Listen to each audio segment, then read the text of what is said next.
وقال نبينا صلى الله عليه وسلم في حديثه الشريف إن خير الحديث كتاب الله وخير الهدي هدي محمد صلى الله عليه وسلم وشر الأمور محدثاتها وكل محدثة بدعة وكل بدعة ضلالة وكل ضلالة في النار. சலாத்தும் சலாமும் உலகத்தின் ஒப்பற்ற தலைவரான உலக மக்களுக்கெல்லாம் ரஹ்மத் என்னும் அருளாக திகழ்கிற நபிமார்களில் இறுதியாக வருகை புரிந்த நமது உயிருக்கு உயிரான உயிருக்கு மேலான இறுதி தூதர் நபிகள் நாயகம் ஸல்லல்லாஹு அலைஹி வஸல்லம் அவர்கள் மீதும் அவர்களது உத்தம தோழர்கள் அனைவரும் மீதும் மற்றும் அல்லாஹ்வுடைய இல்லத்தில் இந்த ரமலான் கால இரவிலே அவனை வணங்கியவர்களாகவும் தொழுதவர்களாகவும் அவனது மன்னிப்பையும் ரஹ்மத்தையும் ஆதரவு வைத்தவர்களாகவும் இங்கே ஒன்று குழுவிருக்கிற உங்கள் அனைவரின் மீதும் என்றென்றும் நின்று நிலவட்டுமாக. அஸ்ஸலாமு அலைக்கும் வரஹ்மத்துல்லாஹி வபரகாத்துஹு. கண்ணியத்திற்குரிய சகோதரர்களே சகோதரிகளே, எல்லாம் அல்லாஹ்வின் நல்லடியார்களே, ரமலான் மாதத்தை அடைந்து அதனுடைய முதல் பத்தை முடித்துவிட்டு இரண்டாவது பத்தை முடித்துவிட்டு மூன்றாவது பத்திலே நாம் எல்லாம் அடியெடுத்து வைக்கிறோம். அல்ஹம்துலில்லாஹ், அல்லாஹ்வுக்கே எல்லா புகழும். மீதமுள்ள நோன்புகளை நமக்கு அல்லாஹ் முழுமைப்படுத்தி கொடுத்து இந்த நோன்புக்கான கூலியை நாளை மறுமை நாளில் எவ்வித குறைவின்றி நமக்கு வழங்க வேண்டும் என்று அல்லாஹ்விடத்தில் பிரார்த்தனை செய்து எனது உரையை ஆரம்பம் செய்கிறேன். அன்புக்குரிய சகோதர சகோதரிகளே, அல்லாஹ் திருமறை திருக்குர்ஆன்ல மனித சமுதாயத்திற்கு அவன் செய்த நிஅமத்துகளை பற்றி சொல்லி காட்டும் பொழுது வயின் தஉது நிஅமத்தல்லாஹி லா துஹ்ஸூஹா என்று சொல்லி காட்டுகிறார். நாம் உங்களுக்கு செய்த அருட்கொடைகளை நீங்கள் என்ன நினைத்தால் என்ன முனைந்தால் உங்களால் எண்ணி முடிக்க முடியாது. எவ்வளவு எண்ணினாலும் அதை விட ஒரு படி மேலாகத்தான் அல்லாஹ்வுடைய அருட்கொடை இருக்கிறது. இந்த அருட்கொடைகளில் முதன்மையானது மிகப்பெரியது எது அப்படின்னு கேட்டா நமக்கு வழங்கப்பட்ட ஈமான். ஈமான் தான் நமக்கு வழங்கப்பட்ட மாபெரும் அருட்கொடை, முதன்மையான அருட்கொடை. ஈமானை தாண்டி நமது வாழ்க்கையிலே நமக்கு கிடைத்திருக்கிற அத்துணையும் இறைவன் புறத்திலிருந்து நமக்கு வழங்கப்பட்ட அதிகப்படியான எக்ஸ்ட்ரா நியாமத்து.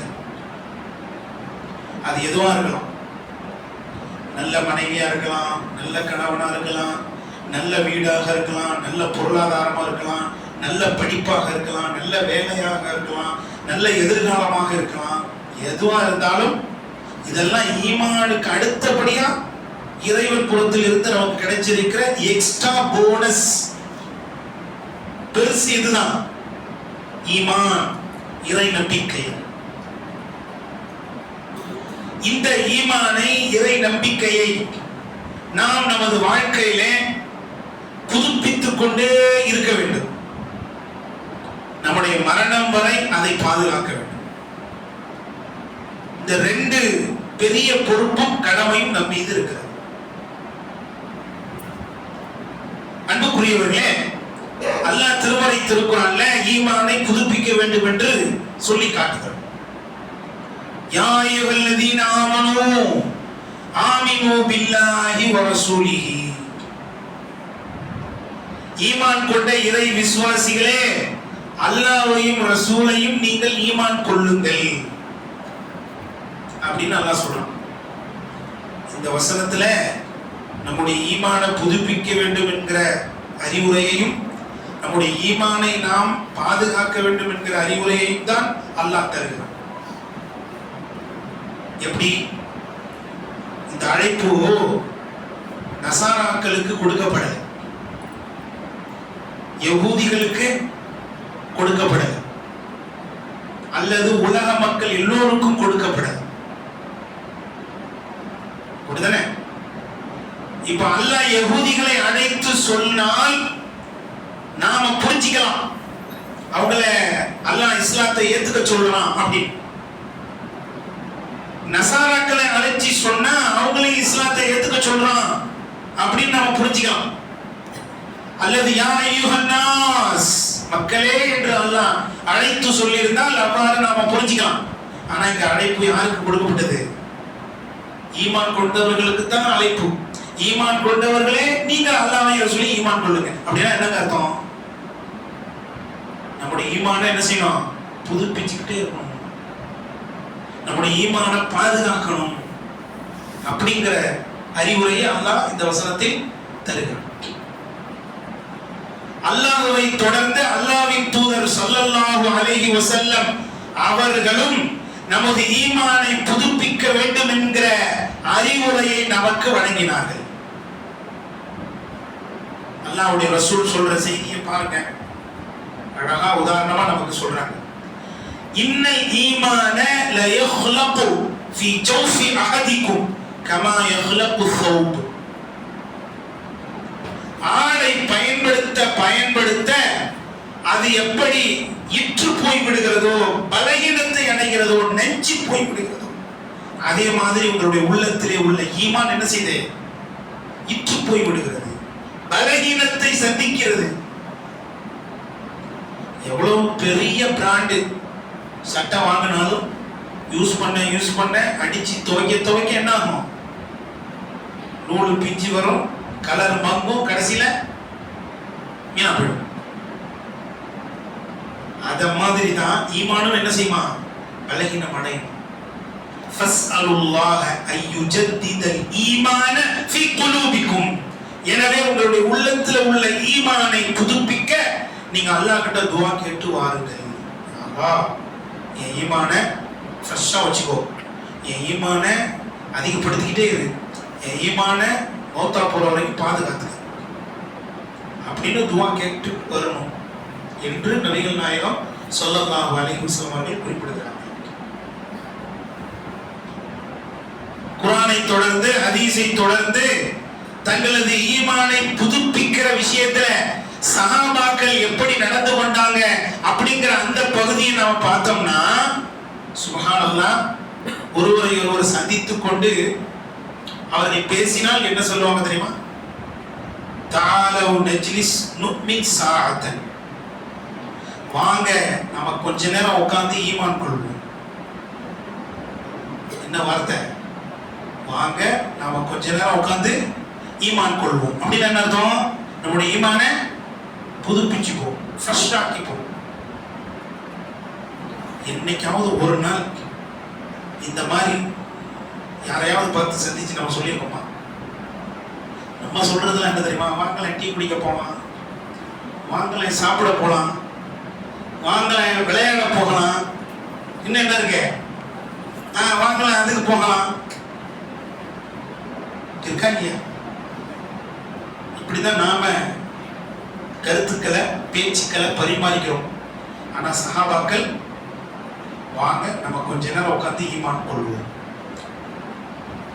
அப்போ ஈமான புதுப்பிக்கிற விஷயத்துல சஹாபாக்கள் ரொம்ப கவனம் எடுத்திருக்கிறாங்க. குர்ஆன் ஈமான புதுப்பிக்க சொல்லுது, ஹதீஸ் ஈமான புதுப்பிக்க சொல்லுது. இந்த ரெண்டையும் தொடர்ந்து சஹாபாக்களும் தங்களுடைய ஈமான புதுப்பிச்சுக்கிறாங்க. இப்ப நாம மட்டும் சும்மா இருக்கலாமா? சொல்லுங்க. நாம மட்டும் அதுல எந்த கவனமும் அக்கறையும் இல்லாமல் இருக்கலாமா? இருந்தா யாருக்கு பாதிப்பு? நமக்கு தான். அல்லாஹ் பாதுகாக்கும். அன்பிற்குரியவர்களே, ஏன் ஈமான் புதுப்பிக்கப்பட வேண்டும் அப்படின்னா, நாம அல்லாஹ்வின் மீதும் ரசூலின் மீதும் மறுமை நாளின் மீதும் வைத்திருக்கிற அந்த நம்பிக்கை, விசுவாசம், அது எப்போதும் கூடாமல் குறையாமல் ஒரே சீராக இருப்பதே இல்லை. அது சில நேரங்கள்ல என்ன செய்யும்? கூடிக்கிட்டே போகும், சில நேரங்கள்ல குறைஞ்சிக்கிட்டே போகும். கூடாம குறையாம இருக்கவங்களுடைய ஈமான் யாருடைய ஈமான் தெரியுமா? யாருடைய ஈமான்? மலக்குகளுடைய ஈமான் தான்.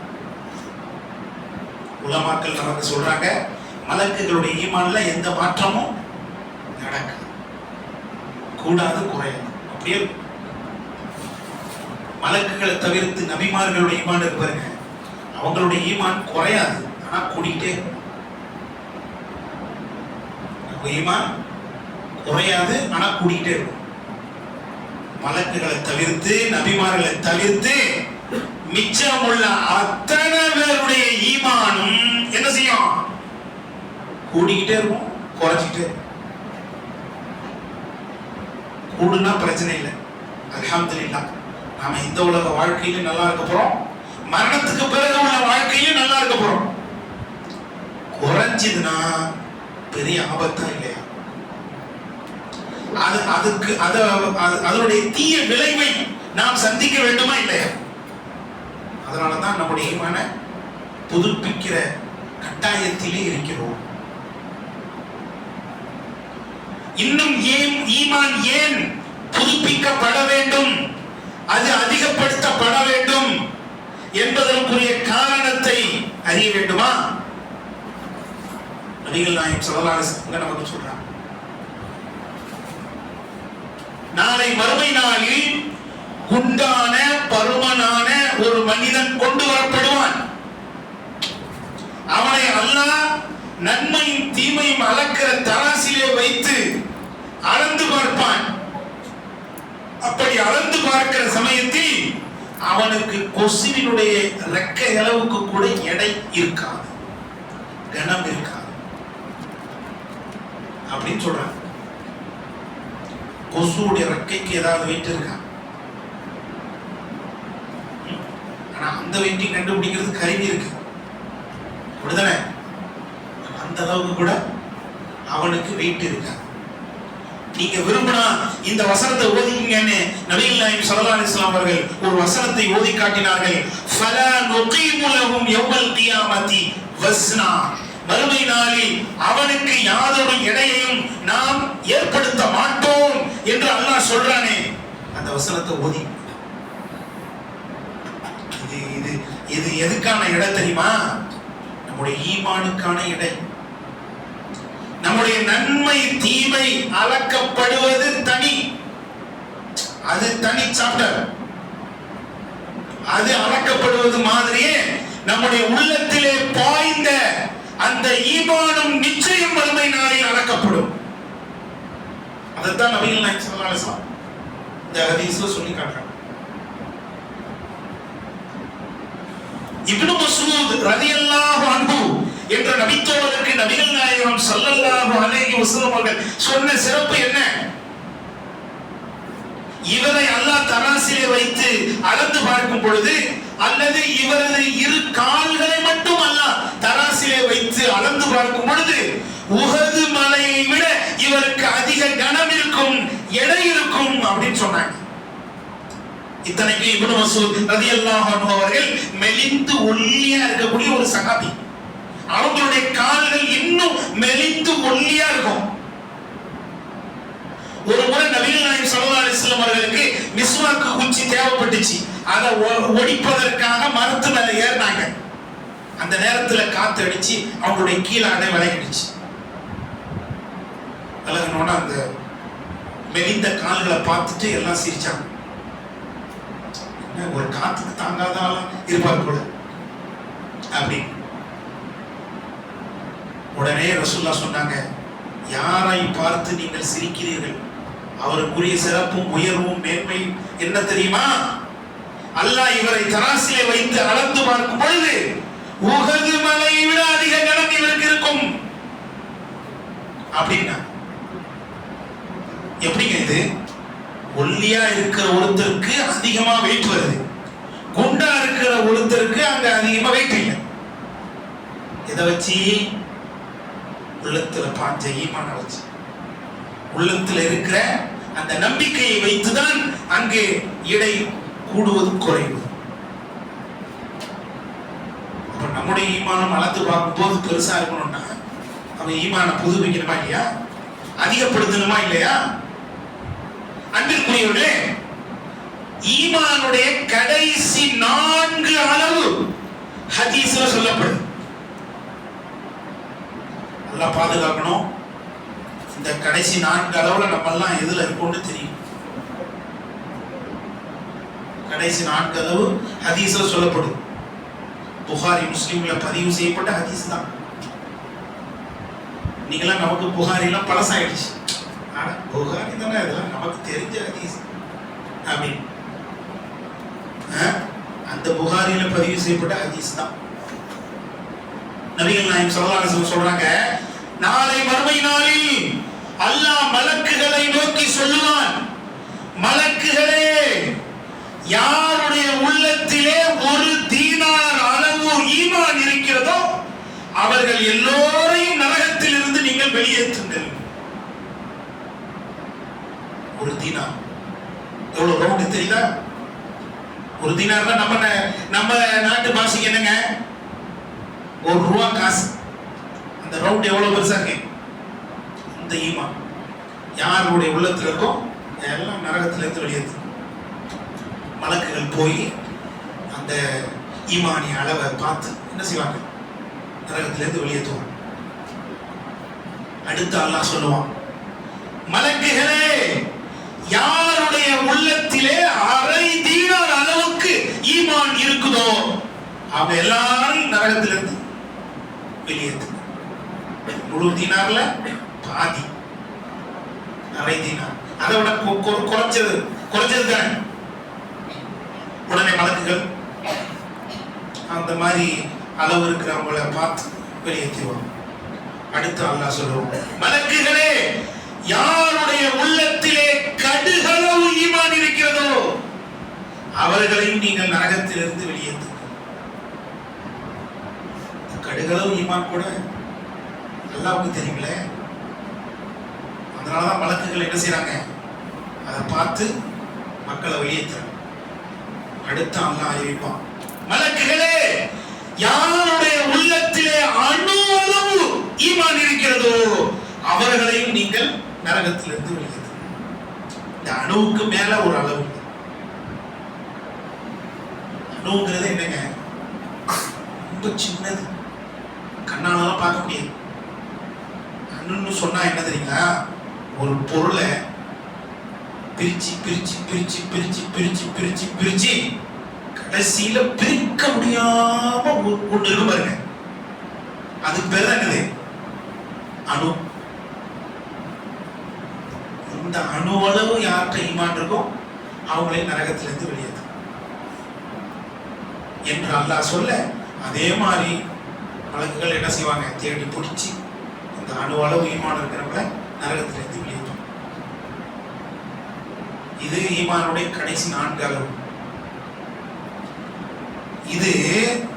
இது வரைக்கும் போகும் தெரியுமா? இந்த அளவுல பெருசு ஃபர்ஸ்ட் என்ன தெரியுமா? மலை. இந்த ஈமான்ல பெரிய அளவு என்னது? மலை. சஹாபாக்களுடைய ஈமான்லாம் அப்படிதான் இருந்துச்சு, மலை அளவுக்கு ஈமான் இருந்துச்சு. நபிகள் நாயகம் ஸல்லல்லாஹு அலைஹி வஸல்லம் அவர்கள் சஹாபாக்களுடைய ஈமானை புகழ்ந்தார்கள், பாராட்டினார்கள், அங்கீகரித்தார்கள். நபி அவர்கள் சொன்னாங்க, இன்ன மின் உம்மதி லரிஜாலன் அல் ஈமானு ஃபீ குலூபிஹிம் அஸ்பத்து மினல் ஜிபாலி ரவாசி. எனது உம்மத்திலே சிலர் இருக்கிறாங்க, அவங்களுடைய உள்ளத்திலே உள்ள ஈமான் உறுதியான மலைகளை விட வலுவாக இருக்கிறது. மலை கூட அசைஞ்சிரும் இருக்கு, ஆனா இவங்களுடைய ஈமான் அசையாம இருக்கு. சுப்ஹானல்லாஹ், எப்பேற்பட்ட ஒப்பீடு பாருங்க, எப்பேற்பட்ட உதாரணம் பாருங்க. எப்ப சொன்ன வார்த்தை தெரியுமா இது? அல்லாஹ் திருமறை திருக்குறான்ல ஒரு வசனத்தை இறக்குறான். யூத நசாராக்களை பற்றி அல்லாஹ் ஒரு வசனத்தை இறக்குறான். அதாவது அவர்கள் எந்த அளவுக்கு அல்லாஹ்வுடைய சொல் பேச்சு கேட்காதவர்கள் என்பதை விளக்குவதற்காக, தெளிவுபடுத்துவதற்காக ஒரு வசனத்தை இறக்குகிறான். வலவ் அன்னா கதப்னா அலைஹிம் அன் இக்துலூ அன்ஃபுஸக்கும் அவ் இக்ருஜூ மின் தியாரிக்கும் மா ஃபஅலூஹு இல்லா கலீலும் மின்ஹும். அல்லாஹ் அவர்களை நோக்கி உங்களை நீங்களே கொலை செய்து கொள்ளுங்கள் அல்லது உங்க வீட்டை விட்டு வெளியேறிடுங்க என்று நேரடியாக சொன்னாலும் அவங்கள கொஞ்சம் பேரை தவிர அதிகமான பேர் செய்ய மாட்டாங்க. அல்லாஹ் நேரடியா சொன்னா கேட்கணும்ல, அல்லாஹ் என்ன சொன்னாலும் கேட்கணும்லங்க. நேரடியா சொன்னா கேட்காம இருப்போமா? ஆனா இந்த யூதர்களும் நசாராக்களும் நேரடியா சொன்னா கூட கேட்க மாட்டாங்க. அந்த மாதிரி என்ன இயற்கையாவே சொல் பேச்சு கேட்காதவன் அவன். இந்த வசனத்தை சஹாபாக்கள்லாம் படிக்கிறான். படிச்சுட்டு அல்லாஹ் நம்மளை பாதுகாத்துட்டான். இந்த மாதிரி ஒரு வசனத்தை அல்லாஹ் நமக்கு இறக்கி இருந்தால் நம்மை யாரும் பின்வாங்காமல் அதை செய்வோம். சஹாபாக்கள் சொன்னாங்க. அல்லாஹ் நேரடியா எங்கள்கிட்ட ரசூல் மூலமே சொன்னதை செஞ்சாங்க சஹாபாக்கள். நேரடியா அல்லாஹ் சொல்லும்போது செய்ய மாட்டாங்க. அல்லாஹ் உங்களை நீங்களே கொண்டுக்குங்க அப்படின்னு சொன்னா எல்லாம் கட்டுப்பட தயார், எல்லாம் அதை செய்வதற்கு தயார். உங்க வீட்டை விட்டுட்டு சொத்துக்களை விட்டுட்டு எல்லாத்தையும் விட்டுட்டு நீங்க வெளியே போங்க அப்படின்னு அல்லாஹ் நேரடியா சொன்ன செய்ய தயார். இதெல்லாம் யாரும் பின்வாங்க மாட்டோம் அப்படின்னு சொன்னாங்க. இது ரசூலுல்லாஹ்வுடைய காதுக்கு கேட்டுச்சு. அப்பதான் இந்த வார்த்தையை சொல்றாங்க. ஆஹா, என் உம்மத்துல சில பேர் இருக்கிறாங்க, அவங்களுடைய உள்ளத்துல உள்ள ஈமான் எப்படி இருக்கு? உறுதியான மலைகளை விட வலுவாக இருக்கிறது. என் உம்மத்துல உள்ளவங்கள்ட்ட மலை மாதிரி ஈமான் இருக்குது அப்படின்னு சஹாபாக்களுடைய ஈமானை நபிகள் நாயகம் ஸல்லல்லாஹு அலைஹி வஸல்லம் அவர்கள் புகழ்ந்தார். இதுதான் ஈமானுடைய ஃபர்ஸ்ட் அளவு, முதல் அளவு. அன்பிற்குரியவர்களே, நபிகள் நாயகம் ஸல்லல்லாஹு அலைஹி வஸல்லம் அவர்கள் மட்டும் சஹாபாக்களுடைய ஈமானை புகழல, அதை தாண்டி படைத்த ரப்புல் ஆலமீன் சஹாபாக்களுடைய ஈமானை புகழ்கிறான், பாராட்டுகிறான். நபி புகழ்றது முக்கியம் இல்லை. ஏன் தெரியுமா? நபிக்கு வெளித்தோற்றம் மட்டும்தான் தெரியும், ரகசியம் தெரியுமா? தெரியாது. அல்லாஹ் அறிவிச்சு கொடுத்தாதான் தெரியும். ஆனா அல்லாஹ்வுக்கு எதெல்லாம் தெரியும்? வெளிப்படையானதும் தெரியும், ரகசியமானதும் தெரியும், எல்லாம் தெரியும். அப்பேற்பட்டவனால் பாராட்டு வாங்குறது எவ்வளவு பெருசு. அந்த பாராட்டு யாருக்கு கிடைச்சிச்சு?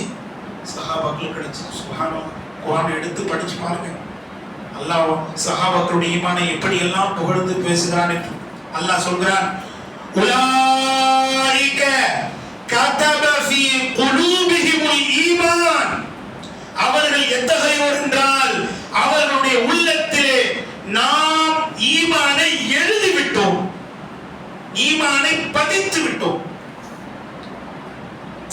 எவ்வளவு அல்லாஹ் சொல்றாங்க. அடுத்த திருத்தத்தை பாருங்க.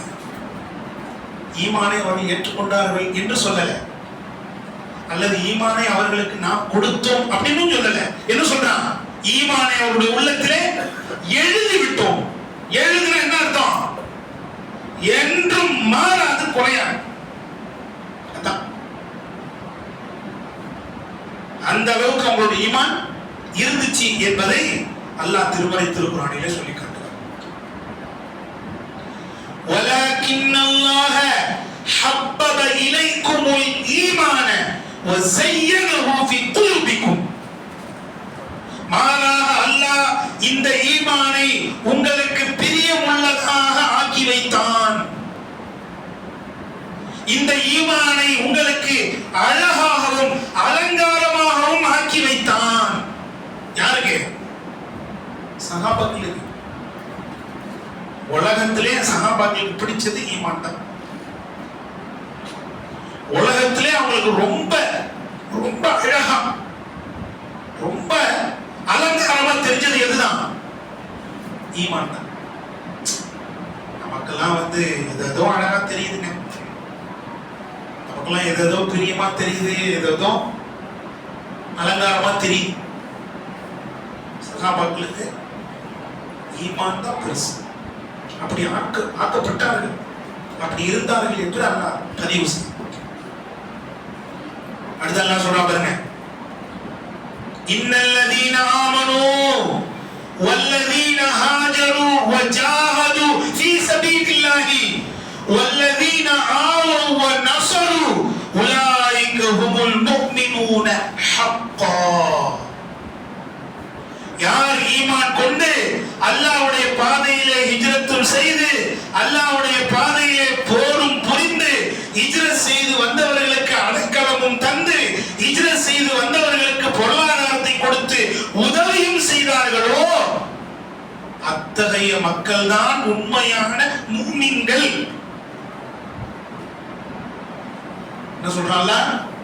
அந்த மக்கள் தான் உண்மையான முஃமின்கள் அப்படின்னு அல்லாஹ் சொல்றான்.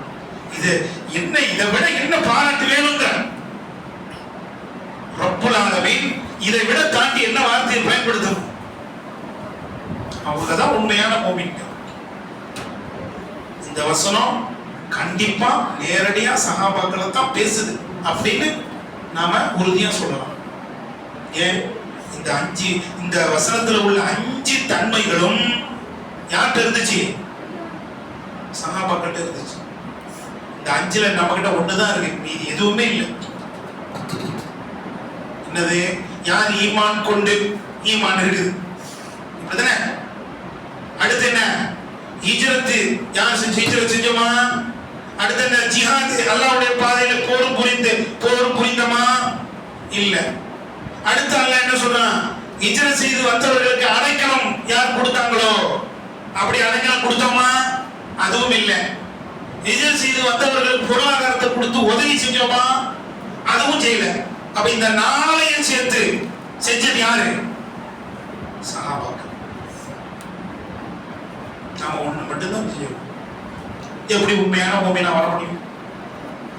அதனாலதான் அவங்களுக்கு அந்த பேர். அல்லாஹ் ரப்புல் ஆலமீன் இப்படியெல்லாம் அவங்களுடைய ஈமானை புகழ்கிறார். இன்னும் சொல்லணுமா? சூரத்துல் பக்ராவுடைய ஆயத்து சுப்ஹானல்லாஹ், அல்லாஹ் சொல்றான் பாருங்க, ஃபைன் ஆமனூ பிமிஸ்லி மா ஆமன்தும் பிஹி ஃபகத் இஹ்ததவ். சஹாபாக்களை அல்லாஹ் முன்னிறுத்தி சொல்றான், சஹாபாக்களே உங்களை போன்று அவர்கள் ஈமான் கொண்டால் அவர்களுக்கு நேர் வழி கிடைக்கும். உங்களுடைய ஈமான் மாதிரி இருக்கும். இந்த யூதர்களும் நசாராக்களும் உங்களை மாதிரி ஈமான் கொண்டுட்டா அவங்களுக்கு என்ன? நேர் வழி நிச்சயம். எல்லாம் சொல்றேன். அப்போ திருமறை திருக்குறள்ல எடுத்து புரட்டி படிச்சு பார்த்தோம்னா சுப்ஹானல்லாஹ், இப்படி பல இடங்கள் அல்லாஹ் சஹாபாக்களுடைய ஈமான புகழ்றான். நம்ம எல்லாம் வெக்கத்தை விட்டு சொல்லணும், வெக்கத்தை விட்டு ஒத்துக்கணுங்க. நம்ம எல்லாம் இன்னைக்கு ரொம்ப சுயநலமா வாழ்ந்துட்டு இருக்கோம். ரொம்ப நிறைய பெருமை இருக்கு நம்ம இடத்துல. முன்னோர்களை காட்டிலும் நம்ம இடத்துல என்ன நிறைய சுயநலம் இருக்கு, நிறைய பெருமை இருக்கு. பணிச்சு அல்லாஹ்வின் பக்கம் இறங்க மாட்டோம். ஆனா அந்த மக்கள்லாம் எப்பேற்பட்ட பாராட்டை வாங்கிவிட்டு இந்த மண்ணை விட்டு பிரிந்து சென்றிருக்கிறார்கள். சரி, ஏன் இப்படிலாம் பாராட்டு வாங்கினாங்கன்னா அந்த அளவுக்கு தன்னுடைய ஈமானை சரி செய்யற விஷயத்துல, ஈமானை சரி செய்யற அந்த ப்ராசஸ்ல சஹாபாக்கள் இறங்கினாங்க. நம்ம என்ன ஈமானின் கிளைகள் வாங்க கத்துப்போம் அப்படின்னு சொல்லி தலைப்பு போட்டு வாங்க கத்துக்கணும் கூப்பிட்டா தலைப்புக்கு ஏத்த மாதிரி 6 பேர் வந்து உட்கார்றாங்க. ஈமானின் கிளைகள் எத்தனை பேர்? எத்தனை? 6. வந்திருக்கிற மக்கள் எத்தனை? 6. நமக்கு ஈமான்ல நாட்டம் அவ்வளவுதான். நம்முடைய ஈமானை சரி செய்யற ப்ராசஸ் இவ்வளவுதான். ஆனா சஹாபாக்கள் சுப்ஹானல்லாஹ் இப்படி அவங்க ஈமானை பற்றி கவலைப்பட்டாங்க, பயந்தாங்க அப்படின்னா ஒரு வரலாறு பாருங்க. ஹம்பலா ரலியல்லாஹு அன்ஹு என்ற நபித்தோழர் மதீனாவுடைய வீதியில நாஃபக ஹந்தலா என்று தன்னை பற்றிய அவர் தீர்ப்பு கொடுத்து கொண்டு செல்கிறார். என்ன அர்த்தம்? ஹந்தலா முனாஃபிக்காக நயவஞ்சகனாக ஆகிவிட்டான் அப்படி. இந்த வார்த்தையெல்லாம் நமக்கே நாம சொல்லியிருப்போமா? ஒரு காலம் கிடையாது. எல்லாம் அடுத்தவனுக்கு தான் சொல்லுவோம். நம்ம அவன் அந்த தெருவில் இருக்கிற முனாஃபிக்கு, இந்த தெருவில் இருக்கிற முனாஃபிக்கு, எழுத முடித்து இருக்கிற முனாஃபிக்கு, எவனும் தெரியல. இப்படிதான் நாம சொல்லுவோம். நமக்கே நாம ஈமானை பத்தி கவலைப்பட்டு, நம்ம ஈமான் சரியில்லையே, நாம சரியா இருக்கணுமே அப்படின்னு நமக்கே நாம இந்த மாதிரிலாம் தீர்ப்பு கொடுக்க முன் வர மாட்டோம். சஹாபாக்கள்லாம் பாருங்க, பக்கத்துல அப்போ அபூபக்கர் ரலியல்லாஹு அன்ஹு அவரு வழியில சந்திச்சு கேட்டாரு, ஹந்தலா என்ன ஆச்சு உங்களுக்கு? ஏன் இந்த மாதிரி வார்த்தையெல்லாம் சொல்றீங்க? இது எவ்வளவு இஸ்லாத்தை விட்டு வெளியேற்றுற வார்த்தை இல்லை இது. முனாஃபிக் ஆயிட்டேன் அப்படின்னு சொல்றீங்க, இதெல்லாம் சொல்லலாமா? ஏன் அப்படி சொல்றீங்க அப்படின்னு கேட்டோன்னே யாரு? ஹந்தலா ரலியல்லாஹு அன்ஹு சொல்றாங்க, சுப்ஹானல்லாஹ், நாம் அல்லாஹ்வுடைய தூதரின் அந்த சபையில போய் அமர்ந்து மார்க்கத்தை பற்றி கேட்கும் பொழுது, சொர்க்கத்தை பற்றி, நரகத்தை பற்றி, மறுமையை பற்றி கேட்கும் பொழுது, அவை எல்லாவற்றையும் நேரடியாக பார்த்த உணர்வு நமக்கு ஏற்படுகிறது. ஆச்சரியம், அப்படிதானே? மார்க்கம்னா இப்படியா, அல்லாஹ்னா இப்படியா, ரசூல்னா இப்படியா, மறுமை, சொர்க்கம், நரகம்னா இப்படியா? இன்னையில இருந்து நாம தப்பு செய்யக்கூடாது, நம்ம கரெக்டா இருக்கணும். இதெல்லாம் வருதா இல்லையாங்க? நமக்கே வரும் சில நேரத்துல, நமக்கும் சில நேரங்கள்ல வரும். என்னையாவது சும்மாவை சந்திக்கும் போது வரும், அல்லது என்னையாவது இந்த மாதிரி மார்க்க பிரச்சாரம் செய்யும் போது அந்த அந்த இடத்துல பயம் நல்ல உருக்கமா இருந்துச்சுன்னா அந்த மாதிரி ஒரு சிந்தனை வரும். இப்படி வாழ்ந்துருக்காங்க பாருங்க, இது மாதிரிதான் என் வாழும் அப்படின்னு நமக்கு உள்ளத்துல ஒரு உணர்வு வரும். இது சஹாபாக்களுக்கு வந்துச்சு. அந்த உணர்வு நல்லதுதான், வரணும். ஆனா அந்த உணர்வு என்ன செய்யணும்? தொடரணும். அதான் முக்கியம். அப்ப இந்த மாதிரி உணர்வுலாம் வருது. ரசூலுல்லாஹ்வுடைய சபையை விட்டுட்டு வெளியே வந்து வியாபாரம் பண்ணும்போது, குடும்பத்தோட இருக்கும்போது, தனிப்பட்ட வாழ்க்கையில் இருக்கும்போது எல்லாம் புஷ்னு இறங்கி எல்லாம் அவ்வளவுதான். அப்படியே என்னது, ஒரு பெப்சி கோகோ கோலா பாட்டில் தொடர்ந்தா அப்படியே டக்குன்னு பிச்சு அடிச்சுக்கிட்டு வருமோ அந்த மாதிரி எல்லாம் அடிச்சு அப்படியே புஷ்னு எல்லாம் இல்லாம நிலைமை. அன்புக்குரியவர்களே, இது ஏதோ அவருக்கு நடக்கிற பிரச்சனையை மட்டும் சொல்றாருன்னு நினைக்காதீங்க. நம்ம எல்லாருக்கும் நடக்கிற பிரச்சனையை தான் அவர் சொல்ற. அப்போ இப்படி சொன்ன உடனே அபூபக்கர் ரலியல்லாஹு அன்ஹு அவர்கள் சுதாரித்துக் கொண்டு சொல்றாங்க, வல்லாஹி இப்படி ஒரு நிலை எனக்கும் ஏற்பட்டிருக்கிறது. தன்னையும் அபூபக்கர் ரலியல்லாஹு அன்ஹு அவர்கள் சேர்த்துக் கொண்டார். சுப்ஹானல்லாஹ், இதை விட என்ன உதாரணம் சொல்ல வேண்டியிருக்கு? அபூபக்கர் ரலியல்லாஹு அன்ஹு அவர்களுக்கு சஹாபாக்களில் எத்தனாவது இடம்? முதல் இடம், ஃபர்ஸ்ட் இடம்ங்கிறது அவருக்கு தெரியும். தெரிஞ்சும் எனக்கு இப்படிதான் சில நேரத்துல பூஸ்டா இருக்கு, சில நேரத்துல குறையுது. வா நம்ம ரெண்டு பேருமே போய் என்ன செய்யலாம்? ரசூலு கிட்ட இதுக்கான தீர்வை, காரணத்தை கேட்கலாம் என்று செல்கிறார்கள். அபூபக்கர் ரலியல்லாஹு அன்ஹு தன்னை சேர்த்துட்டாங்களே, அதெல்லாம் நினைச்சு பாருங்க. நம்மளாம் இந்த மாதிரி நம்மளை சேர்த்துப்போமா?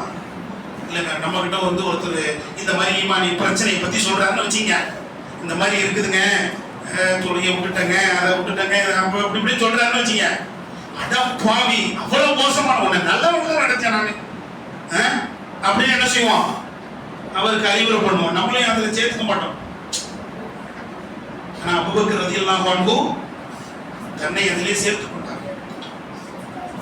ரெண்டு பேரும் போய் நபிகள் நாயகம் ஸல்லல்லாஹு அலைஹி வஸல்லம் அவர்களிடத்திலே அதுக்கான காரணத்தை கேட்கிறாங்க. அந்த பிரச்சனையை சொல்றாங்க.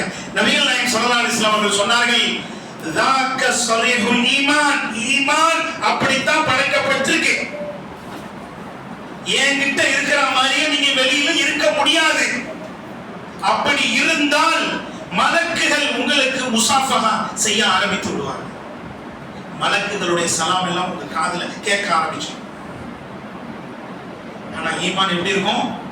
கொஞ்ச நேரம் குறையும், கொஞ்ச நேரம் கூடும். அப்படிதான் அல்லாஹ் ஈமான படைச்சிருக்கிறான். இந்த மாதிரி சாதாரண மாற்றத்துக்கு நீங்க பயப்பட வேண்டாம். ஆறுதல் சொல்லி அனுப்பி வச்சான். சுப்ஹானல்லாஹ். அப்போ ஈமான பத்தி கவலைப்பட்டாங்களா இல்லையா? ஈமான பத்தி பயந்தாங்களா இல்லையா? பயந்ததுனால தானே அதை சரி செய்ய ப்ராசஸ்ல சஹாபாக்கள் இறங்கினாங்க. இறங்கினதுனால தானே நபியுடைய வாயால பாராட்டு கிடைச்சிச்சு. அல்லாஹ்வும் அவங்கள பாராட்டினான். சும்மா உட்கார்ந்து இருந்தா கிடைச்சிருக்குமா இந்த பாராட்டு? அன்புக்குரியவர்களே, சஹாபாக்கள் தங்களுடைய ஈமானை புதுப்பிக்கிற விஷயத்துல ரொம்ப கவனம் எடுத்தாங்க. ஒண்ணு இல்ல, ஏகப்பட்ட சஹாபாக்களை சொல்லலாம். அப்துல்லா இப்னு அபி முலைகா ரஹிமஹுல்லாஹ் என்ற தாபி அறிஞர் அறிவிக்கிறார், நான் கிட்டத்தட்ட 30 சஹாபாக்களுடன் பழகி இருக்கிறேன். அவர்களில் யாரும் எனது ஈமான் ஜிப்ரீலுடைய ஈமானுக்கு சமம் என்று கூறியதே இல்லை. குல்லுஹும் யகாஃபுன் நிஃபாக அலா ஈமானிஹிம், எல்லோரும் தங்களது ஈமானிலே நயவஞ்சகத்தை பயந்திருக்கிறார்கள். இந்த ஈமான் நடிப்பா இருக்குமோ? சுப்ஹானல்லாஹ், எவ்வளவு தூய மக்கள் அவங்க நினைச்சிருக்காங்க. இந்த ஈமான் வந்து பொய்யா இருக்குமோ, நடிப்பா இருக்குமோ, இதுல நயவஞ்சகம் கலந்து இருக்குமோ அப்படின்னு பயந்தார். யாரு? ஹம்தலா ரலியல்லாஹு அன்ஹு. எத்தனை சஹாபாக்கள் சொன்னேன்? 30 சஹாபாக்கள். சஹாபாக்களுடைய பெருங்கொண்ட கூட்டம். அதுல முதன்மையாக யாரெல்லாம் வந்தாங்க? அபூபக்கர் ரலியல்லாஹு அன்ஹு, ஹம்தலா ரலியல்லாஹு அன்ஹு, ஏன் உமர் ரலியல்லாஹு அன்ஹு வந்தாங்க. ஹுதைஃபா இப்னு யமான் ரலியல்லாஹு அன்ஹு என்ற நபித்தோழர், நபிகள் நாயகம் ஸல்லல்லாஹு அலைஹி வஸல்லம் அவருடைய ரகசிய தோழர் என்று அறியப்பட்டவர். அவங்கள்ட்ட நபிகள் நாயகம் ஸல்லல்லாஹு அலைஹி வஸல்லம் அவர்கள் முனாஃபிக்குகளுடைய பட்டியலை கொடுத்து வச்சிருக்காங்க. உமர் ரலியல்லாஹு அன்ஹு அவர்கள் காலத்துல ஹுதைஃபா இப்னு யமான் ரலியல்லாஹு அன்ஹு யாருக்காவது ஜனாசா தொழுகை வரலன்னா அந்த ஜனாசாவுக்கு உமர் அலி போக மாட்டார். அந்த ஜனாசாவுக்கு உமர் அலி போக மாட்டார். ஏன்னா அவர் அந்த பட்டியலில் ஒருத்தரா இருப்பாரோ அப்படின்னு. ஏன்னா அவங்க கிட்ட என்ன இருக்கு? அந்த பட்டியல் இருக்கு. சுப்ஹானல்லாஹ்.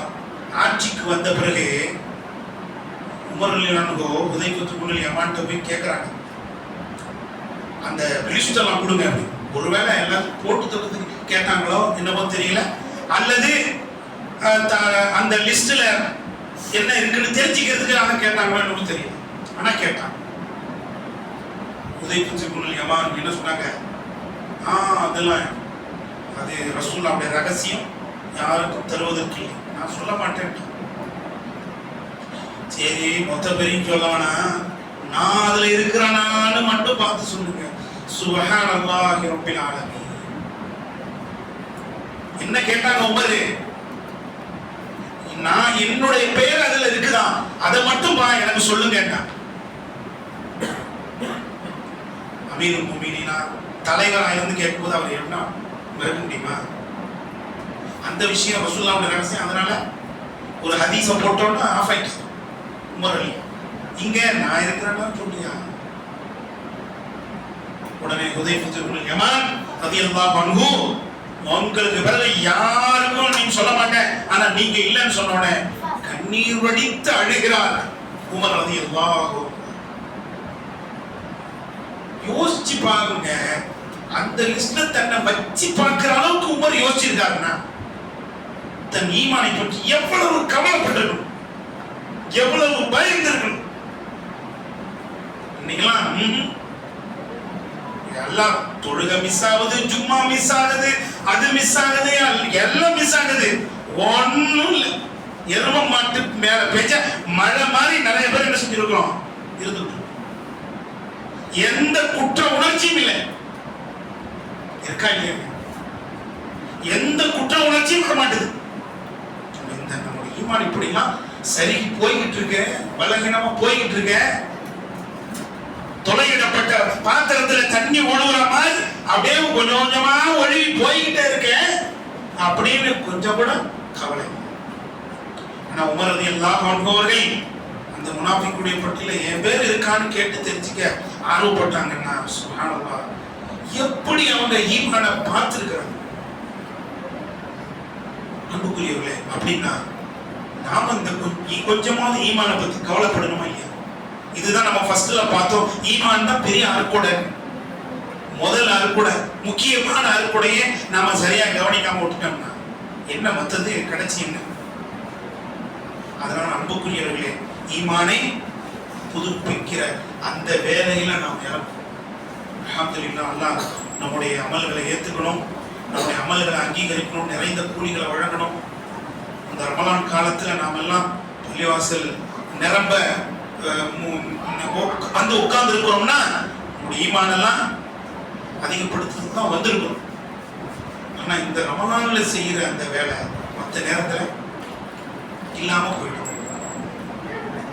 ரமலான்ல கொடுக்கிற அந்த கவனம் மற்ற நேரங்கள்ல இல்லாம போயிடும். அதுதான் நம்ம என்ன செய்யணும், சீர் செய்யணும். அன்பிற்குரியவர்களே, நம்முடைய ஈமானை புதுப்பிக்கிற அதே வேளையில நம்முடைய ஈமானை பாதுகாக்கிற பெரிய பொறுப்பு நமக்கு இருக்கா இல்லையா? பெரிய கடமை. மௌத்தா போற வரைக்கும் அதை கட்டி காக்கிறது இருக்க எவ்வளவு சிரமம். ஏன்னா சஹாபாக்கள்ல பலரும் பாருங்க, ரசூலுல்லாவை பார்த்தவரு, ரசூலுல்லாவை பார்த்து கண்ணால பார்த்து ஈமான் கொண்டவரு மதம் மாதிரி வெளியே போயிட்டார். மதம் மாதிரி வெளியே போயிட்டார். ரசூலுல்லா கூட இருந்து வஹி எழுதினவரு அவர் என்ன செஞ்சிட்டார், இஸ்லாத்தை விட்டு வெளியே போயிட்டார். ரசூலுல்லாவை கண் கொண்டு பார்க்கிற அந்த பாக்கியம் கிடைத்தும் இஸ்லாத்தை விட்டு வெளியே போயிருக்கிறாங்கன்னா உங்களுக்கும் எனக்கு என்ன உத்தரவாதம் இருக்கு சொல்லுங்க? சூழ்நிலை அமையல, அவ்வளவுதான். இஸ்லாத்தை விட்டு வெளியேறதுக்கு சூழ்நிலை அமையல, அவ்வளவுதான். அப்ப இந்த ஈமான பாதுகாக்கிற பெரிய பொறுப்பு இருக்கு. அதை பத்தி நாம யோசிச்சோமா? சுப்ஹானல்லாஹ். இதிலும் சஹாபாக்கள் எப்படி சிறந்து விளங்கினாங்க. எல்லாத்துக்கும் அவங்கதான் மாடல், முன்மாதிரி. பாருங்க, அப்துல்லா இப்னு ஹுதாஃபா ரலியல்லாஹு அன்ஹு என்று ஒரு நபித்தோழர், உமர் ரலியல்லாஹு அன்ஹு அவர்களுடைய காலத்திலே இவர்கள் ஒரு படைக்கு தளபதியாக நியமிக்கப்பட்டு அனுப்பப்படுகிறார்கள். அதாவது ரோம் படைக்கு, ரோம் படையோடு சண்டையிடுவதற்கு அனுப்பப்படுறாங்க. அங்க படையில முஸ்லிம்களுக்கு தோல்வி கிடைச்சி அந்த மண்ணை என்ன செஞ்சிட்டாங்க, எல்லாரையும் கைது பண்ணிட்டாங்க. எல்லாரையும் கைது பண்ணிட்டாங்க.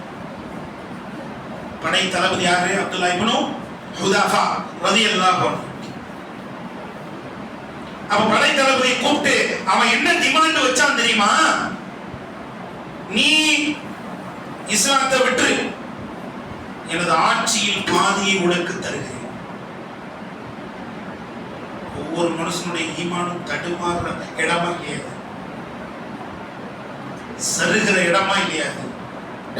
எனது ஆட்சியில் உனக்கு பாதியை தருகிறேன். என்ன சொல்கிறான்?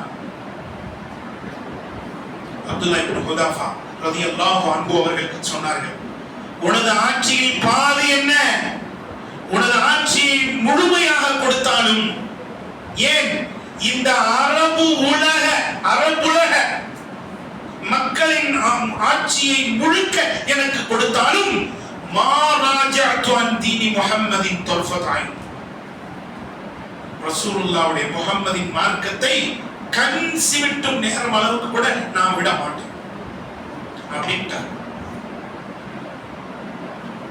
அடுத்து என்ன செஞ்சா தெரியுமா? அவன் உயிர் பயத்தை ஏற்படுது. என்னது, ஒரு மைதானத்துல நிக்க வச்சு சுத்தி நின்று எல்லா வீரர்களும் அம்பு கொடுங்கட்டான். ஆனா ஒரு அம்பு கூட அவர் மேல படக்கூடாது, ஆனால் அவரை உராசி கொண்டு செல்ல வேண்டும். அப்படி அவர் மேல குத்துற மாதிரி போகணும், குத்தக்கூடாது. எல்லாரும் அப்படி விடுங்க. எப்படி இருக்கும்? சுப்ஹானல்லாஹ். இது மரணத்தை விட பெரிய கொடூரமா இல்லையா? செத்து போயிட்டா கூட என்னது, ஒரு நிமிஷத்துல முடிஞ்சு போயிடும். ஆனா உயிர் பயம், உயிர் மேல ஒரு ஆசை, அம்ப விடுறாங்க சுத்தி நின்று, எதுவும் அவர் மேல பட மாட்டேங்குது. ஒவ்வொருத்தரும் விடுறாங்க, எதுவும் அவர் மேல படல, ஆனா அவரை உராசி போட்டு போகுது. இப்ப என்ன சொல்றது? இப்பயும் நான் தான் சொல்றேன், கண் சிமிட்டும் நேரம் கூட ரசூலுல்லாஹ்வுடைய மார்க்கத்தை நான் விட மாட்டேன் அப்படின்னா. அடுத்து என்ன செஞ்சா தெரியுமா? கைதிகள்ல 2 பேரை கொண்டு வந்து அப்துல்லா இப்னு ஹுதாஃபா ரலியல்லாஹு அன்ஹு அவங்களுடைய கண்களுக்கு முன்னாடியே கொதிக்க வைக்கப்பட்ட வெந்நீரில், இன்னொரு அறிவிப்புல வருது, கொதிக்க வைக்கப்பட்ட எண்ணெயில் போட்டு என்ன செஞ்சான்? அவர்களை வேதனை செய்ய. அவர் அப்படியே கண்ணால பார்க்கிறார். இதே அடுத்து நீனும் போட போற என்ன சொல்ற இப்போ அப்படின்னா, அப்துல்லா இப்னு ஹுதாஃபா அழுகுற, பயங்கரமா கோன்னு அழுகுற. இவருடைய ஈமானை நாம் அசைத்து பார்த்து விட்டோம். இவரு ஈமான விட போறாரு, அழுதுட்டாரு பாரு, பொறுமையை இழந்துட்டாரு பாரு அப்படின்னு அந்த மண்ணை நினைச்சான். நினைச்சு கேட்டான், ஏன்பா அழுவுற அப்படின்னு. நான் பொறுமை இழந்துலாம் அழுவல, இந்த மரணத்தை பயந்துலாம் நான் அழுவல. நான் ஏன் அழுவுறேன்னா, என்கிட்ட அல்லாஹ்வுடைய பாதையில் அர்ப்பணம் செய்ய ஒரு உயிர் தானே இருக்கு. என் உடல்களில் உள்ள ரோமங்களின் எண்ணிக்கை அளவுக்கு என்னிடத்தில் உயிர்கள் இல்லையே. அப்படி இருந்திருந்தால் அத்துணையையும் அல்லாஹ்வின் பாதையில நான் அர்ப்பணிக்க தயார். ஆனா இப்ப என்கிட்ட ஒரு உயிர் தான் இருக்கு. இந்த நிலையை நினைத்து பார்க்கிறேன், எனக்கு அழுகை வருகிறது அப்படின்னு மன்னன் சொன்னோடனே மன்னன் ரொம்ப கடுப்பாயிட்டான். என்னடா அது, எவ்வளவோ சோதனைகளை கொடுக்கிறோம், ஈமான அசைக்க முடியல, விலை கொடுத்து வாங்க முடியல. நம்ம ஈமான்ல சும்மா சின்ன பொறி போட்டா போதும், அவ்வளவுதான், பறந்துடும். இந்த மீன் பிடிக்கிறதுக்காக சின்னோடு பொறி போடுவோம்ல, சின்ன பொறிக்கே நிறைய மீன் மாட்டோம். நமக்கெல்லாம் பொறி வீசினாலே முடிஞ்சு. சஹாபாக்கள் இவ்வளவு அடுக்கடுக்கான சோதனை. அடுத்து என்ன செஞ்சா தெரியுமா? இவர்கள் எல்லோரையும் சிறையில் அடைங்க, முக்கியமான தளபதி, இவர் சிறையில் அடைங்க, இவருக்கு சாப்பிடுறதுக்கு எதுவும் கொடுக்காதீங்க, பசி பட்டினியோடு போடுங்க, இறப்பதற்கு முன்னால் பன்றி இறைச்சி மதுவையும் இவருக்கு கொடுங்க அப்படின்னு மன்னன் சொன்னான். அதே மாதிரி சிறையில் அடைக்கப்பட்டார். கொஞ்ச நாள் சாப்பாடு தண்ணி எதுவும் இல்லாம பசி பட்டினியோடு மரணிக்கிற நேரம், அந்த நேரத்துல மதுவும் பன்றி இறைச்சியும் வழங்கப்படும். அப்துல்லா இப்னு ஹுதாஃபா எல்லாம் சாப்பிடுது. மார்க்கம் அனுமதிக்கிறது தான். ஆனால் இந்த மன்னன் இப்போது செய்வது எதுக்கு? இஸ்லாத்தை அசிங்கப்படுத்து, கேவலப்படுத்து. அதனால் அதை நான் உண்ண மாட்டேன் என்று அப்துல்லா இப்னு ஹுதாஃபா ரலியல்லாஹு அன்ஹு அங்கேயும் மறுத்து விடுகிறார். கடைசியில் அந்த மன்னன் என்ன சொன்னா தெரியுமா? சரி போறதுதான் போறேன், என் தலையில முத்தம் கொடுத்துட்டு போ அப்படின்னா. அந்த முத்தத்தை வாங்குறதுல அவனுக்கு என்ன பெரிய குஷின்னு தெரியல. என் தலையில என்ன செய்ய, முத்தம் கொடு, உன்னை விட்டுறேன். அப்துல்லா இப்னு ஹுதாஃபா ரலியல்லாஹு அன்ஹு கேட்டாங்க, என்னையும் மட்டும் விடக்கூடாது, என்னோட இருந்த எல்லா வீரர்களையும் என்ன செய்ய விடுவியா? விடுறேன் அப்படின்னு சொன்னோடனே உடனே அப்துல்லா இப்னு ஹுதாஃபா ரலியல்லாஹு அன்ஹு பணிந்து அந்த மன்னனுடைய தலையிலே முத்தமிட்டாங்க. அந்த மன்னன் என்ன செஞ்சான்? சொன்ன மாதிரி நடந்துக்கிட்டான். அவரையும் விட்டான் உயிரோட. அவரோட பிடிச்சி வச்சிருந்த எல்லா கைதிகளையும் சரி போங்க அப்படி விட்டான். உமர் ரலியல்லாஹு அன்ஹு அவர்களுக்கு இந்த செய்தி தெரிஞ்சவனே சுப்ஹானல்லாஹ் இவ்வளவு சந்தோஷப்பட்டு ஒரு வார்த்தையை சொன்னாங்க, ஹக்குன் அலா குல்லி முஸ்லிமின் ஐ யுகப்பில ரஸை இப்னி ஹுதாஃபா அனா உகப்பில். அனைத்து முஸ்லிம்களும் அப்துல்லா இப்னு ஹுதாஃபா ரலியல்லாஹு அன்ஹு அவர்களுடைய தலையில் முத்தமிடுவது உரிமை, கடமை. நான் முதலாவதாக அவரது தலையிலே முத்தமிடுகிறேன் என்று சொல்லி உமர் ரலியல்லாஹு அன்ஹு அவர்கள் அதை துவக்கி வைத்தார். எவ்வளவு தந்திரமா, எவ்வளவு லாபகமா, எவ்வளவு சோதனைகளை தாண்டி என்ன தப்பிச்சு வந்திருக்காரு. அத்தனை வீரர்களை உயிரோடு அவர் வீட்டுக்கு கொண்டு வந்திருக்கிறார். இதை நினைச்சு உமர் ரலியல்லாஹு அன்ஹு அவர்கள் என்ன செஞ்சாங்க, ரொம்ப சந்தோஷப்பட்டாங்க. இதுதான் சஹாபாக்களுடைய வரலாறு. இப்ப புரியுதா? ஈமான் வந்து சஹாபாக்களுடைய உள்ளத்துல எப்படி இருந்துச்சு, மலை மாதிரி இருந்துச்சுன்னு நபி அவர்கள் சொன்னாங்களே, அதுக்கெல்லாம் இது சாம்பிள். அந்த வார்த்தைக்கு இதெல்லாம் ஒரு சாம்பிள். இப்படி அன்புக்குரியவர்களே, நிறைய சஹாபாக்களுடைய வாழ்க்கை வரலாறுகளை நாம் என்ன செய்யலாம், பார்க்கலாம். அந்த வாழ்க்கை வரலாறுகளை நாம் படிக்கும் போது, கேட்கும் போது, தெரியும் போது நமக்கும் என்ன செய்யணும், நம்முடைய ஈமானும் பக்குவங்கள், நம்முடைய ஈமானும் அதிகரிக்கும், நம்முடைய ஈமானும் வலுப்பெறும். எப்படியா இருந்தாலும் சரி ஈமான்ல கவனம் செலுத்தணும். அதுதான் ரொம்ப முக்கியம். அதுல நாம அலட்சியமாக இருந்துடக்கூடாது. அல்லாஹ் ரப்பல் ஆலமீன் நம்முடைய ஈமானை அங்கீகரித்து நாளை மறுமை நாளில் அதற்கு பெரிய பெரிய கணங்களை, பெரிய பெரிய வீட்டுகளை அல்லாஹ் கொடுக்க வேண்டும் என்று அல்லாஹ்விடத்தில் இந்த நேரத்தில் பிரார்த்தனை செய்து கொள்கிறேன். அன்புக்குரிய சகோதர சகோதரிகளே, நம்ம எல்லாருக்கும் தெரியும், நம்முடைய பள்ளிவாசலுக்காக புதிதாக பக்கத்தில் இடம் வாங்கப்பட்டு கொண்டிருக்கிறது. அதற்கு கிட்டத்தட்ட 65 லட்சம் ரூபாய் தேவைப்படுகிறது. எத்தனை வந்திருக்கு? 25 லட்சம் தான் என்ன செஞ்சிருக்கு வந்து, பாதிக்கு பாதி கூட இல்லை. இன்னும் நிறைய லட்சங்கள் தேவைப்படுகிறது. உங்களுடைய பொருளாதாரத்தை அதற்காக நீங்க வாரி வழங்கி உதவி செய்திருங்கள். அல்லாஹ்வுடைய பள்ளிவாசலுக்காக இடம் வாங்குறதுக்கும் சரி, கட்டுறதுக்கும் சரி, நாம செலவு செஞ்சா அதுக்குரிய கூலி என்ன தெரியுமா?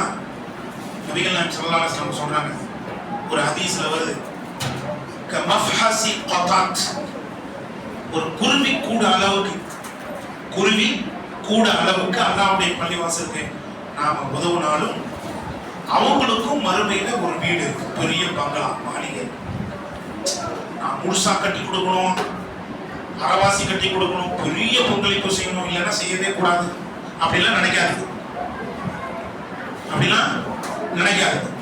குருவி கூட அளவுக்கு அல்லாஹ்வுடைய பள்ளிவாசலை கட்டுறதுக்கு நாம உதவினாலும் சொர்க்கத்துல ஒரு மாளிகை, ஒரு பங்களா. இதெல்லாம் என்னங்க, குப்பை. உலகத்தில் உள்ள பங்களா மாளிகைலாம் என்னது, குப்பை, ஒன்றுமே இல்லை. அல்லாஹ் அந்த கட்டி வச்சிருக்கோம் பாருங்க, மாளிகை தங்கத்துல, வெள்ளியில, கண்ணாடியில, வைரத்துல, வைடூரியத்துல, முத்துல. ஒரு முத்தம் மட்டுமே அப்படியே குடைஞ்சி அல்லாஹ் எந்த ஒரு ஒட்டு இல்ல அழகா முத்தாலான மாளிகை செஞ்சு வச்சிருக்கோம். எப்படி இருக்கும்? அந்த மாதிரி வீடு அல்லாஹ்வுடைய பள்ளிவாசலுக்காக தர்மம் செய்தவர்களுக்கு இருக்கிறது என்று நபிகள் நாயகம் ஸல்லல்லாஹு அலைஹி வஸல்லம் நமக்கு சொல்றாங்க. ஆகவே நாம இந்த பகுதியில இருக்கோம், நாம தான் இந்த பள்ளிவாசலின் மூலம் பயன்பெறுகிறோம். நாம தான் நிறைய உதவி செய்யறதுக்கு உரிமை உள்ளவர். நாம தொழுவதுக்கு, நாம பயனடைகிறதுக்கு எங்கேயோ போய் வாங்கிட்டு வந்து அவங்க உதவி செஞ்சா நமக்கு அதுல என்ன பங்கு இருக்கு சொல்லுங்க, கொஞ்சம் யோசிச்சு பாருங்க. எங்கோ உள்ளவங்க கொடுக்குறாங்க, நம்ம வந்து அழகா தொழுதுட்டு போறோம் அப்படின்னா அதுல நமக்கு என்ன பங்கு இருக்கு? எதுவும் இருக்கு.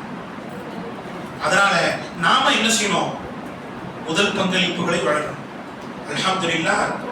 பாருங்க, இந்த டிஆர் பட்டினம் கிளை வந்து நமக்கு ஆரம்பத்துல இருந்து தெரியும், சின்ன குடிசையில இருந்து வளர்ந்தது தான். மாஷா அல்லாஹ் குர்ஆன் ஹதீஸை நோக்கி தௌஹீதை நோக்கி நிறைய பேர் என்ன செய்றாங்க, வந்துட்டே இருக்கிறாங்க. இடம் பற்றாக்குறை இருக்குது, கண்ணால பார்க்கிறோம். இருக்கா இல்லையா? ஒவ்வொரு நாளும் ஒவ்வொரு வருஷத்துக்கும் 5 பேராவது 10 பேராவது குர்ஆன் சுன்னாவை நோக்கி வர்றாங்க, தௌஹீதை நோக்கி வர்றாங்க, ஷிர்க்கை விட்டுட்டு பிதத்தை விட்டுட்டு வர்றாங்க. அப்ப அவ்வளவு பேர் வர்ற மக்களுக்கு இட வசதி நாம ஏற்படுத்தி கொடுக்கணும் அப்படின்னா அது பள்ளி நிர்வாகத்தினுடைய பொறுப்பு கடமை. அதனால அந்த பொறுப்பு கடமை உணர்ந்து அவங்க அதுக்கு பெரிய முயற்சி எடுத்திருக்கிறாங்க. நீங்க இன்ஷா அல்லாஹ் அதற்கு ஒத்துழைப்பு தந்து தாய்மார்களும் கூட இதை கருத்தில் கொண்டு உங்க குடும்பத்துல நீங்க இந்த செய்தியை எடுத்து போய் பாஸ் பண்ணுங்க. அந்த குடும்பத்தினர்கள் என்ன பொருளாதாரங்களை கொடுக்கிறார்களோ அதை நீங்க நிர்வாகத்தினிடத்தில் ஒப்படைத்து இந்த அல்லாஹ்வுடைய பள்ளிவாசலுக்காக உதவுமாறு கேட்டுக்கொண்டு எனது இந்த உரையை நிறைவு செய்கிறேன். வாஹிரு தஅவானா அல்ஹம்துலில்லாஹி ரப்பில் ஆலமீன். வஸ்ஸலாமு அலைக்கும் வரஹ்மத்துல்லாஹி வபரகாத்துஹு.